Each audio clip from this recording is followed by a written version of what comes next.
ভোর রাত্রে যখন সাহরি খাইতে উঠবেন, সাহরি খাওয়ার পর ফজরের আজানের আগে আপনি 10 মিনিট 5 মিনিট একটু আল্লাহর কাছে ক্যাবলামুখী হয়ে হাত তুলে রুমের লাইটটা বন্ধ করে একটু আল্লাহর সাথে কথা বলবেন। মানুষের সাথে বহুত কথা বলছেন, আল্লাহর সাথে একটু কথা বলে দেখেন।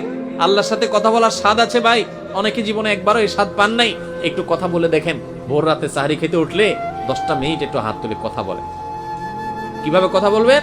কথা বলবেন এইভাবে, ও আল্লাহ, কত গুনাহ আমি করেছি, কত পাপাচার আমি করেছি, মরতে আমার হবে, তোমার কাছে যাওয়া আমার লাগবে আল্লাহ। শয়তানের প্ররোচনা করেছি, এই রমজান মাস তুমি কত মানুষকে মাফ করে দাও। নবী করিম সাল্লাল্লাহু আলাইহি ওয়াসাল্লাম বলেছেন, ওয়ালিল্লাহি উতাকাউ মিনান নার ওয়া যালিকা ফি কুল্লি লাইলা।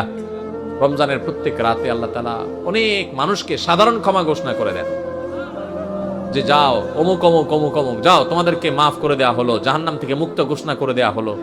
আল্লাহ কত মানুষকে আপনি সাধারণ ক্ষমা করে দিবেন। আল্লাহ আপনার সাধারণ ক্ষমা পাওয়ার জন্য কোনো যোগ্যতার দরকার হয় না, আপনি চাইলে যাকে তাকে মাফ করে দিতে পারেন। দুনিয়ার প্রেসিডেন্ট প্রধানমন্ত্রী চাইলে একটা দেশের যাকে তাকে যা খুশি তা দিয়ে দিতে পারে। তাদের যদি ক্ষমতা, তারা তো মানুষ। আল্লাহ